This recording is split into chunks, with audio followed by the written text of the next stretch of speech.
Hello everyone. तो आज हम लोग देखने वाले हैं डिमांड एंड सप्लाई जोन, जिसको कि कहा जाता है सपोर्ट। इसको कि आप सपोर्ट और रेजिस्टेंस के नाम से भी सुना होगा आपने। सपोर्ट एंड रेजिस्टेंस, क्योंकि इसी को कहा जाता है। सपोर्ट को कहा जाता है डिमांड जोन, और ये जो हमारा रेजिस्टेंस हो गया इसको कहा जाता है सप्लाई जोन। अब सप्लाई कौन करता है? सप्लाई कौन देगा? तो सेलर होगा। डिमांड कौन करेगा? डिमांड हमेशा बायर करता है। तो इसी तरह से इसको बाइंग और सेलिंग जोन भी कहा जाता है। तो ये सारे नामों से जाना जाता है, सब अपना अपना अलग अलग नाम यूज करते हैं। तो इसमें हम देखने वाले हैं सपोर्ट और रेजिस्टेंस कैसे क्रिएट होते हैं, यहाँ पे कहाँ पे एंट्री हम ले सकते हैं, कहाँ पे हम सेल कर सकते हैं। तो ये सारे पॉइंट आज इसमें कवर करने वाले हैं। तो ये प्राइस एक्शन का एक बेसिक सा चैप्टर है। अब जैसे कि अधिकतर लोग क्या करते हैं, अधिकतर जो आते हैं बिगनर मार्केट में, वो अलग अलग स्ट्रेटजी ढूंढ, उनको लगता है कि मार्केट में कोई ऐसा सीक्रेट है जो उन्हें नहीं पता है। कोई जैकपॉट स्ट्रेटजी है जो उनको नहीं पता है। बड़े बड़े ट्रेडर जो हैं, जो वाकई मार्केट में काम करके पैसा बना रहे हैं, उनके पास है और हमें नहीं पता है। क्योंकि ऐसा नहीं होता है। मार्केट में जो बेसिक इजी चीज़ें होती हैं, जो कि इजीली एप्लीकेबल होती हैं, उनको अगर आप मास्टरी करें तो कोई आपको एडवांस, कोई हाई फाई आपको स्ट्रेटजी की जरूरत नहीं। मार्केट में एक चीज़ को पकड़िए, उस पे फोकस करिए, उस पे 1 साल से 2 साल कम से कम आप टाइम को, 1 साल 2 साल आप टाइम देने के बाद तब आपको पता चलेगा अच्छा इसमें ऐसे काम होता है।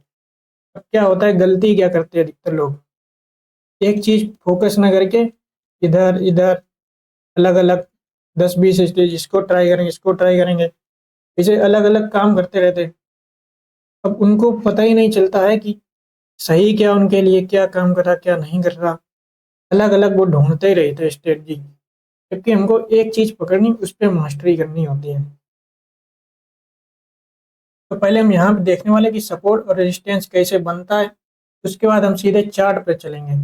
चार्ट पे लाइव देखने वाले हैं कि कैसे यहाँ पे एंट्री, कहाँ पे आप सेल कर सकते हैं। तो जैसे कि प्राइस जब आता है, मान लो ये प्राइस आया। अब जनरली होता क्या, प्राइस यहाँ पे ऐसे कंसोलिडेशन में रहा, नीचे आया, फिर से ऊपर गया, फिर नीचे आया। अब होता क्या है प्राइस, अब यहाँ पे आप देखो, ये एक सेम एरिया है।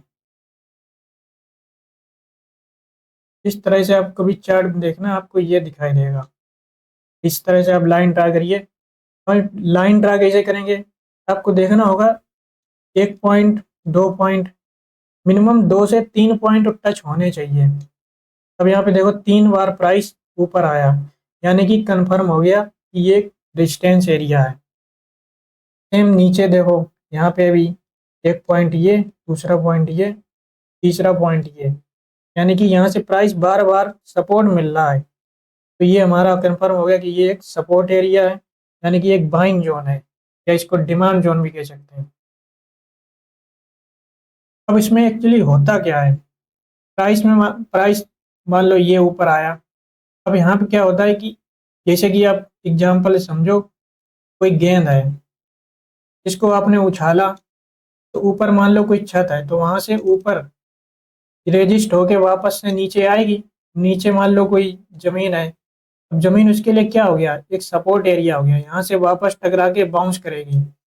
अगर ऊपर जाती है, फिर ऊपर छत जो है रेजिस्ट रेजिस्ट करेगी, फिर से नीचे एक बॉल आएगी। तो ये इसके लिए क्या हो गया, ये एक हो गया सपोर्ट एरिया, ये हो गया एक रेजिस्टेंस।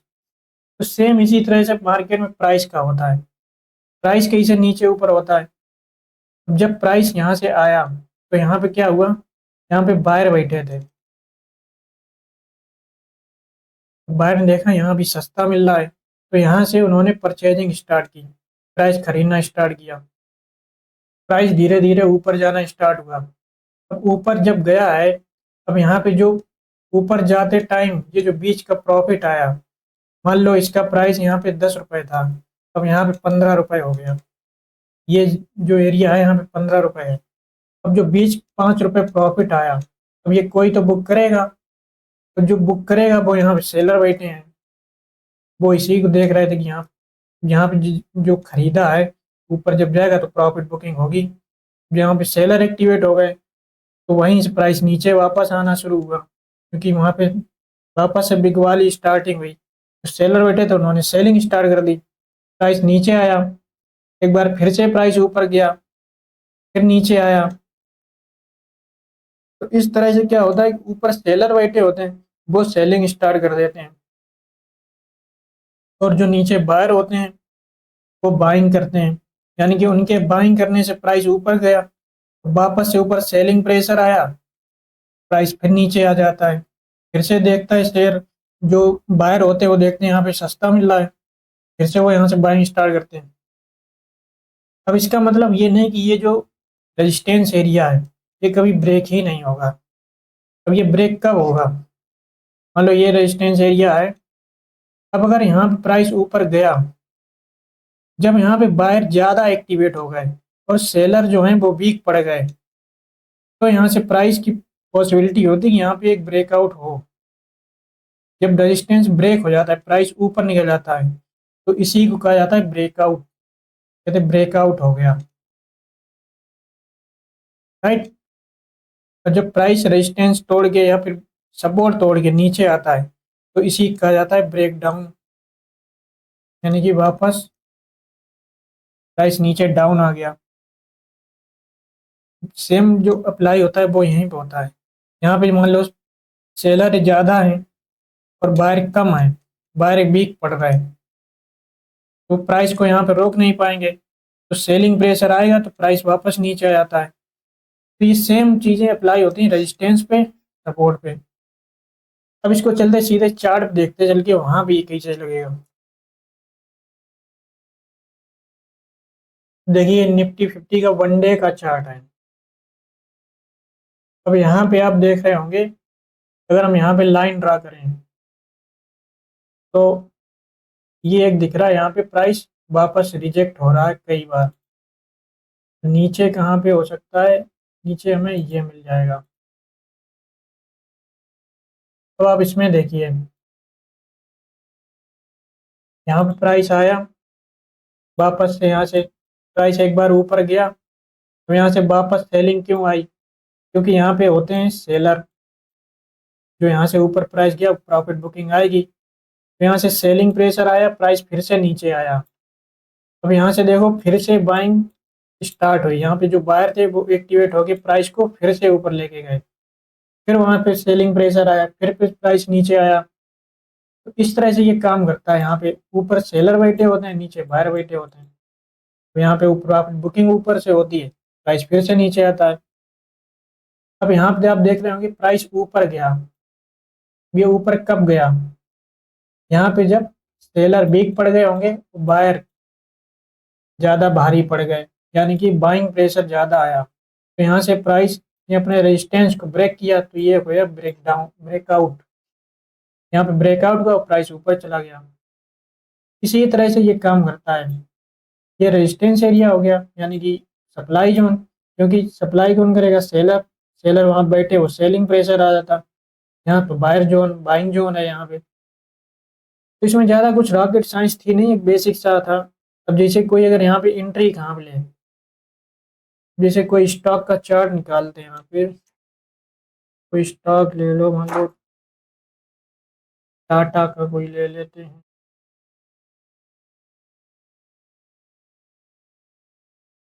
ये टाटा मोटर्स का चार्ट है। यहाँ पे अगर, यहाँ पे इस जगह पर आप देखो, यहाँ पे ये हमें रेजिस्टेंस एरिया मिल गया, यहाँ पे ये सपोर्ट एरिया, ये कैसे कंफर्म हुआ? यहाँ पे देखो, एक बार यहाँ से प्राइस रिजेक्ट हुआ, दूसरी बार यहाँ से हुआ, तीसरी बार ऊपर गया लेकिन वहाँ पे सस्टेन नहीं किया, फिर से यहाँ पे रिजेक्शन हुआ है। यहाँ पे मल्टीपल बार, कई बार यहाँ पे सेलिंग प्रेशर आया और प्राइस नीचे आया, क्योंकि यहाँ पे एक सप्लाई जोन था, क्योंकि सेलर यहाँ पे एक्टिवेट थे, प्राइस वापस से सेलिंग प्रेशर से नीचे आ रहा, तो यहाँ बैठे थे बायर, जो यहाँ से सपोर्ट मिल रहा था प्राइस को बार बार। बायर यहाँ से परचेजिंग स्टार्ट कर रहा है, प्राइस फिर से ऊपर जाता। अब यहाँ पे एंट्री कैसे की जा सकती? मान लो अगर आपको ऐसा कोई पैटर्न दिख रहा है तो आप एंट्री कहाँ करेंगे? मान लो आपको कंफर्म हो गया ये सपोर्ट एरिया है, ये रेजिस्टेंस एरिया है। अब यहाँ पे कोई अगर यहाँ पे एंट्री करता है तो ये बाइंग जोन है। यहाँ से अगर कोई खरीदता है तो यहाँ पे अपसाइड कितने परसेंट आया? मान लो 376 के आसपास प्राइस है, अब यहाँ तक गया 455, यानी कि कितने परसेंट का मूवमेंट मिला हमें? 20%। अब यहाँ पे किसी ने अगर खरीदा है, ऊपर जाके 20% प्रॉफिट आया जो उसे दिख रहा है, तो यहाँ पे बुकिंग करेगा वो। तो वो बाहर ही सेलर एक्टिवेट, मतलब बाहर ही कन्वर्ट होके सेलर बन जाएगा। जब यहाँ पे प्रेशर आएगा तो प्राइस फिर से नीचे आएगा। तो यहाँ पे अगर एंट्री ली तो ये आपका हो गया प्रॉफिट, क्योंकि ये आपको 20% जो अपसाइड आई है, अब यहाँ पे आप सेल कर सकते हैं। इस तरह से यहाँ पे मल्टीपल बार हमको कई जगह एंट्री, कई जगह सेल करने के चांस मिले हैं। तो ये इसी तरीके से काम करता है। तो आई होप इस वीडियो से आपको बाइंग और सेलिंग जोन समझ में आया होगा। इस वीडियो से रिलेटेड जो भी डाउट हो आप नीचे कमेंट बॉक्स में बताना, उसका हम रिप्लाई करेंगे। तो आज की वीडियो में बस इतना ही, मिलते हैं नेक्स्ट वीडियो में। Thanks for watching.